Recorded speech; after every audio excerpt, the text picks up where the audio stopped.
thanks especially to all those who provided leadership in the time that I was gone. I want to say a special thanks to Nestor Gomez. Didn't Nestor do a nice job to listen to those on video? We're so blessed, and to claim Nestor as a Timothy of our church. You know, what a blessing. So you got to know him better at this time. I'd like to give thanks for Dick Laszlo, and I know he preached while I was away. Thanks for Thorne Cassidy and for the work that he's done in the and of course to Peggy Dumler and to all the leaders of the church who have kept things running in my absence. This is a congregational church. This is the way that I believe God has called us to be church. Amen. So you guys proved it while I was gone. And it's great to see in one service, to see a nice, healthy group for this one service this morning. And who's got my flipper? I've got something a little different, because we are going to do today, we're going to start something new today, which I am very, very excited about. We're going to start a program which is going to be an all-morning program. So we're doing one service of worship, but as I mentioned, we're going to break, and then we're going to have about 15 minutes for a little reception, a snack, then go into the chapel, and we'll take our books and we'll continue the discussion about today. I will be a functioning church member. So if you will, who's got your copy of the book already? Have some of you got your copy of the book? Raise your hand if you've already got your copy of this book. That is great. So if you don't have a copy, I know some of you can't stay for the event, for the workshop today, but if you don't have a copy, make sure you get a copy of that book, whoever you are. I met a guy, nice guy, Eric, who's here for the first time. I met another couple who's here for the first time. I said, y'all take the book with you. I think this is so great. It's so important that we all learn what it means to be a biblical church member. So the lessons today, the first lesson that we have today, to turn the power on here. This was the lesson, as you heard. I'm going to read this. Let's read this again. Okay, this is the lesson that you heard, the first lesson that you heard that Beth read. Let's read this aloud together. For just as the body is one and has many members, and all the members of the body, though many, are one body, so it is with Christ. For in the one Spirit we were all baptized into one body, Jews or Greeks, slaves or free, and we were all made to drink of one Spirit. Indeed, the body does not consist of one member, but of many. This is the word of the Lord. Thanks be to God today. Amen. Isn't that a reminder to us, though, that in the church is about unity? That none of us are strong enough on our own. We need each other. We need each other's strength. That's what this is about. And then the next lesson, in 1 Corinthians 12, 27 through 28. And let's read this also aloud together, where the scripture says, now you are the body of Christ, and individually members of it. And God has placed these in the church. You see how this is supposed to work? We are the body of Christ, the church. We are individual members, is like Peggy was saying, each with our own function. But we are a body. A body has to be about unity. We are one whole and we're stronger because of it. Amen. So as you can probably tell by my long hair and my suntan, I have had a nice long vacation. So I am just so grateful. I was sharing with the prayer team earlier how grateful I am for this church to allow me to take this time, to take a solid month, to be away, to rest, to rejuvenate, and I come back. Honestly, I come back and my level of stress has been reduced. That's what you look for in a nice vacation, isn't it? So I'm just so glad to be back, back with all of you. And this was my longest vacation ever. And in fact, I had been counseled to do this by, does anybody remember Jerry and Donna Martin, retired pastor? Raise your hand if you remember Jerry and Donna Martin. Jerry and Donna, they were in the Connections class, and Jerry told me the secret. He had a long career in ministry, and he told me the secret of his success in ministry is he took the month of July off every summer. And he said that made all the difference. And I had not done that. He had counseled me to do that, and I had not done that until now. Because, you know what, it wasn't really my decision. What happened is that Nikki was talking with my mom, and my mom told her that she was going to be away for a month out of the country, and she was looking for somebody to watch her cat, and Nikki jumped on it and said, hey, what about us? And so, unbeknownst to me, she called our moderator, Peggy Dumler, and says, "Can Canaan take the month of July off on vacation?" When Peggy said yes, Nikki called my mom, and she made the arrangements, and then she told me, "Canaan, you're taking the month of July off on vacation." So this was Nikki's decision for me, and we all know who's the boss in my house, amen. Right? But this is the way all of this happened. And so we took the first Sunday in July, and we drove down, and we took our road trip. This is road trip 2018. We drove about 3,000 miles all the way down. We crossed through Oklahoma, where we spent 4th of July with Nikki's family. Then we spent about 3 weeks at my mom's house at the beach in Apalachicola, Florida. Now, does that not look like vacation right there, or what? My 2 kids and the sunset. Did we not have a good time?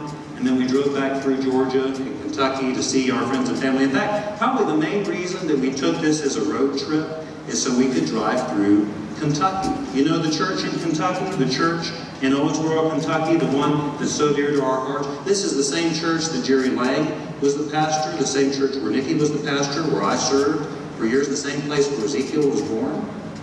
And you remember we told the story about how that church had burned to the ground. And we provided a donation for their rebuilding. We provided our hymnals, because all of their hymnals had burned. Well, we went by, we hadn't seen the church since it had burned down. One of the most beautiful and historic sanctuaries, and the disciples, and the fire, as you can see, and this was what was left.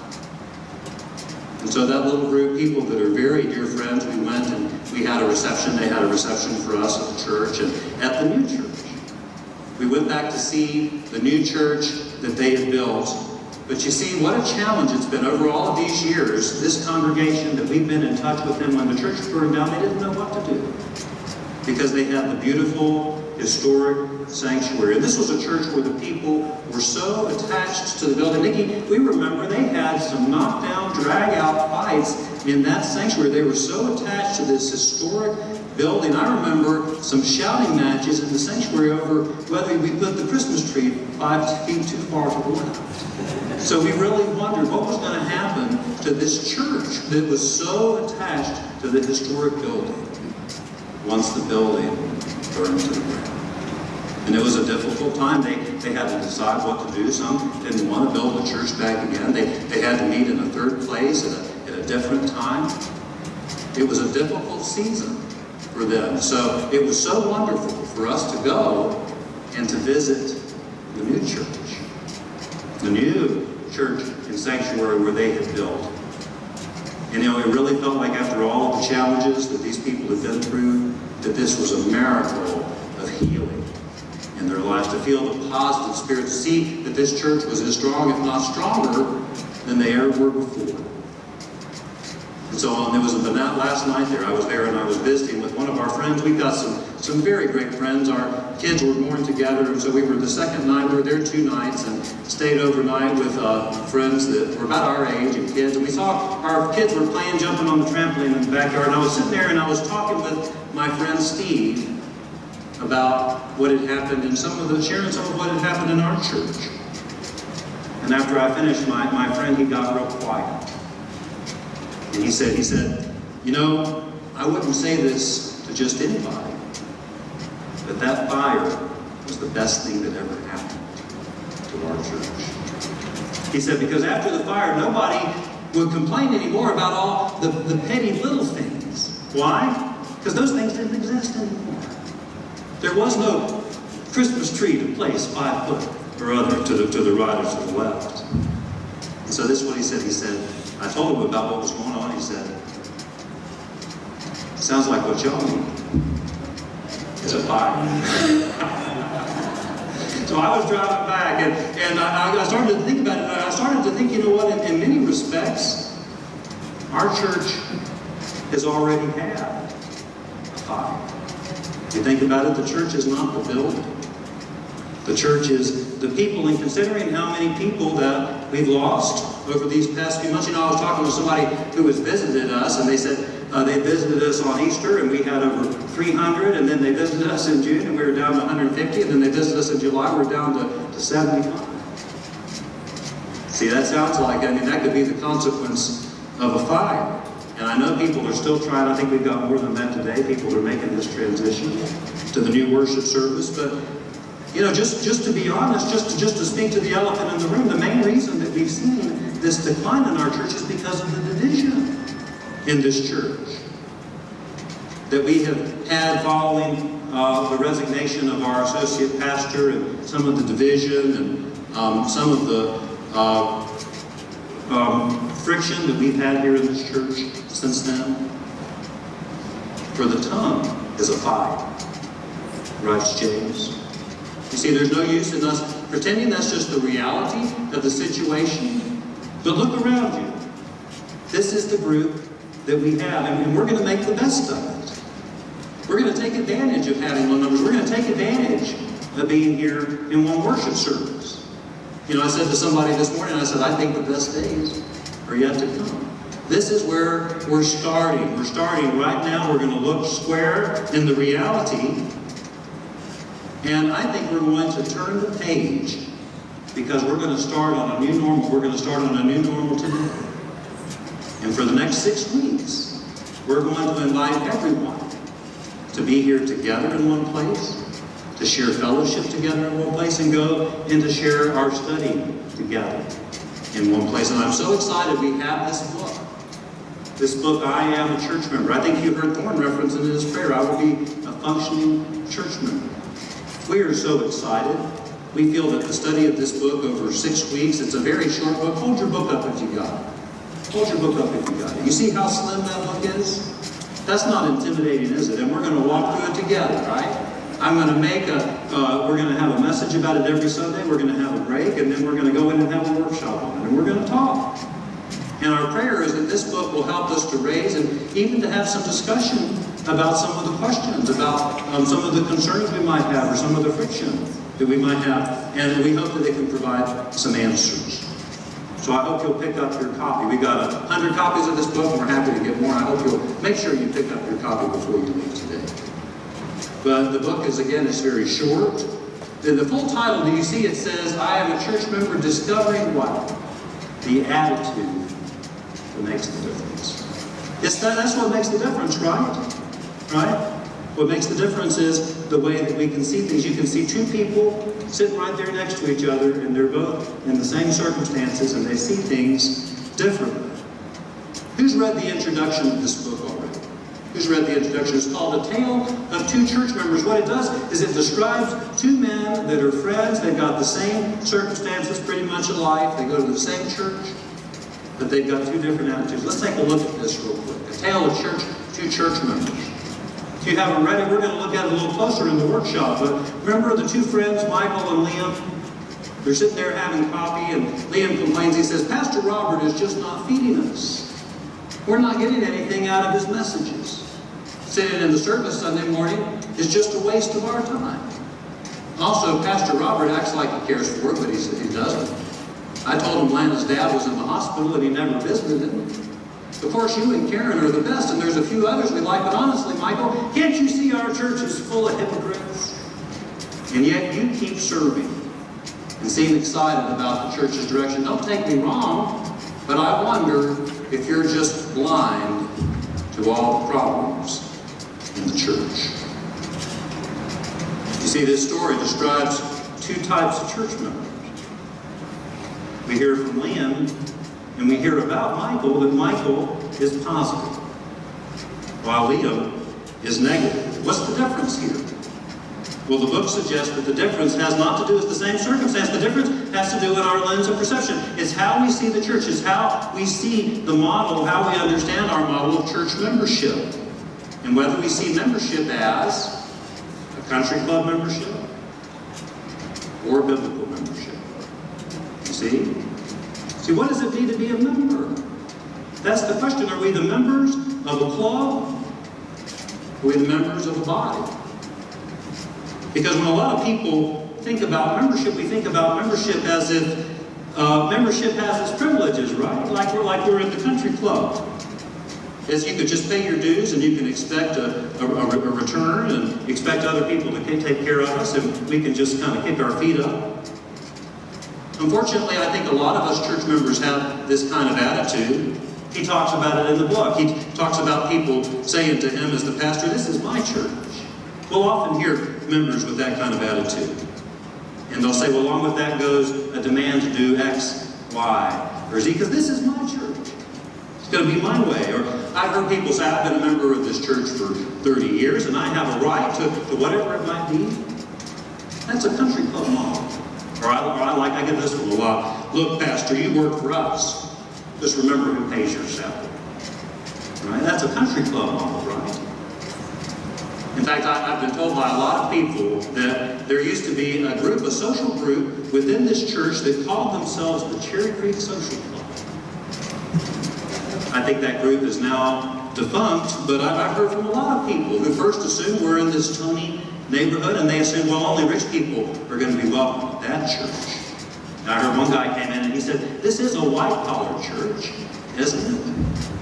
As if church members were to be self-separated by our social paths. But see, that's not the model of biblical membership. That's more of a club membership. The New Testament describes something different, right? What does it mean to be a member? Paul says, now you are the body of Christ and individually members of it. Not a club membership, but to be a member as of a member in the body. You see the difference here? The members of a church are not like members of a country club, rather they're members of a body. What does that mean? Like Warren says, we have to have a function. We have to have a purpose. We've got to work. And Paul even goes further. He describes this kind of a light illustration, but he describes the function of each member like the different parts of the body. Peggy was talking about that because you're not an ear, because you're not an eye. But you see how all of these members are important. It's amazing how I think, we were on vacation and Ezekiel kicked his big toenail off. And you'd think it crippled him and he couldn't even go outside, What a toenail will do to you. Even a toenail, right, has a function. All the different parts have to be working together. And if one member doesn't do its part, like Peggy was saying, the whole body will suffer. This author says, I like this, he says, the concept of an inactive church member is an oxymoron. Right? And that doesn't mean you're stupid. An oxymoron, right, means it's not biblical. It's not biblical. It doesn't exist. Of course, we have those on our rolls that we call active members that we haven't seen in five years. But what the author is saying, that's not a biblical understanding of church members. To be a member of the church, you have to have a function. You have to have a role. In fact, the author estimates, and this is what really caught my attention. Get this. He says most church membership roles are overinflated by a factor of 3.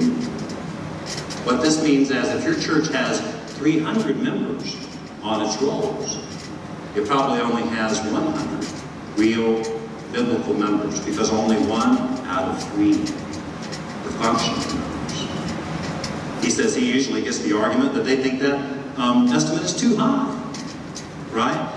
But I liked reading that because sometimes I worry about that, about our church, and I was glad to see that at least we're not the only one. Amen. That's why I think we're getting kind of down to a new normal. And I think that this is I celebrate. I celebrate that we can look the reality square in the face and we can say, we're going to start from here. Because the fact is that there's no such thing as a perfect church. There's no such thing as a perfect person, a perfect church member, a perfect pastor. And that's been true from the very beginning. In fact, the very reason that Paul wrote so many of his letters was to address conflict in the church. He wrote this letter to 1 Corinthians. It says in the first chapter, because why? He says, I hear there are divisions and quarrels among you. I hear that you've split into 2 or 3 different factions. Right? You see, there's nothing new under the sun. And you know what? It's really not fair for us to expect us to know better. You do better when you know better. And a lot of our experience of membership has been more in clubs, in gyms, in homeowners associations, than it's been in the church. It's time that we have some education about what it means to be about the church, about what it means to be a church member. And so that we're all of us on the same page so we can speak this common language. You know, that's true for me. That's true for you. Whatever it is, this trial has allowed us an opportunity to say, we're going to establish a new normal. We're going to start on the same page. And we're going to learn to speak the common language, to learn what it means to support, to love each other, to care for one another, to be the church as God has called us to be. What that means is that we need to focus on membership, not as membership in the flesh. Membership is in the body. Because the body is one. Right? We need to care for each other. We need to love and appreciate and respect one another. You know, I think a big part of that's going to be in this new season, in this new normal. We have this chance to worship together each and every Sunday. We're only going to have one service of worship, at least through the middle of September. Look each other in the eye. Fellowship together. Go into the workshop. Dialogue together. Say, we are the church together. Amen? Have a chance that we can, let's just lay our burdens down. Right? Let's have those burdens raised up. Let's find the strength that we have in the grace and mercy of God. Right? I have come back and I am going to make a commitment to be positive. I'm going to make a commitment to look to God and to believe and to have the faith and believing that our future is going to be brighter than our past. Are you with me? Amen. Are we ready to establish a new normal here at this church? Amen. Amen. And guess what? You know what? The great thing is, the change is going to happen right here. In each and every one. In each and every heart. Maybe it can be you. Maybe it can be you where the change starts. Because it has to happen. We can't do it for somebody else. We've got to get on our knees. We've got to come to God. We can say, God, change my heart. And maybe that can be the catalyst that will light this church on fire. Amen. Thanks be to God this day. Amen.